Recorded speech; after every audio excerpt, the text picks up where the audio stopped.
പ്രാധാന്യം കൊടുക്കുന്ന കാര്യങ്ങൾക്ക് പ്രാധാന്യം കൊടുക്കാതെ വരുമ്പോൾ നമ്മുടെ കുടുംബങ്ങളിലൊക്കെ അപ്രധാനമായ കാര്യങ്ങൾ കയറി വരുമെന്നുള്ളതാണ്.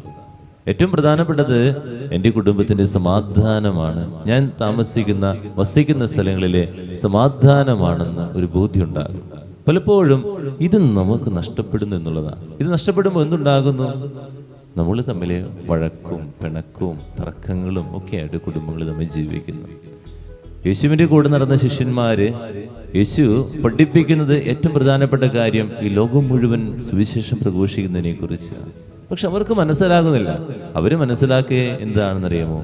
ആരാണ് വലുതെന്ന് ചിന്തിച്ചുകൊണ്ടിരിക്കുക. നമ്മുടെ കുടുംബങ്ങളിലും നമ്മളായിരിക്കുന്ന മേഖലകളൊക്കെ ചെയ്തുകൊണ്ടിരിക്കുന്ന കാര്യതാണ്. നമ്മളിങ്ങനെ ഭർത്താവും ഭാര്യയും മക്കളും പേരക്കുട്ടികളും ഒക്കെ ഇങ്ങനെ തമ്മി തല്ലി ഇങ്ങനെ മുന്നോട്ട് പോയിക്കൊണ്ടിരിക്കുക. എന്നാൽ ഏറ്റവും പ്രധാനപ്പെട്ടത് എന്താ? ഒന്ന് ഒരുമിച്ച് കൂട്ടായ്മയോടെ ജീവിക്കാൻ. ചെറിയ ചെറിയ ഇഷ്യൂസാണ്, ചെറിയ ചെറിയ കാര്യങ്ങളാണ്. എൻ്റെ ഈഗോ ഒന്ന് മാറ്റിവെച്ചാൽ മതി, അല്ലെങ്കിൽ ചില കാര്യങ്ങൾ അത് കണ്ടില്ലെന്ന് നടിച്ചാൽ മതി, മറന്നു കളഞ്ഞാൽ മതി, കേട്ടില്ലെന്ന് വെച്ചാൽ മതി. ഇത്രയേ ഉള്ളൂ.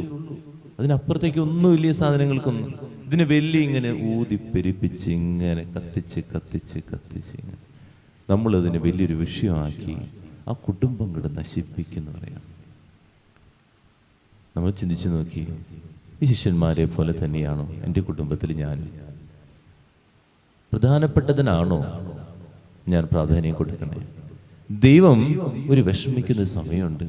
ഞാൻ ഇത്രയൊക്കെ പഠിപ്പിച്ചു കൊടുത്തിട്ട് എൻ്റെ ശിഷ്യന്മാർക്ക് ഇത് മനസ്സിലായില്ല. ഇതുപോലെ എൻ്റെ കുടുംബത്തെ ഓർത്ത് ദൈവം വിഷമിക്കുന്നുണ്ടോ? എന്നെ ഓർത്ത് ദൈവം വിഷമിക്കുന്നുണ്ടോ?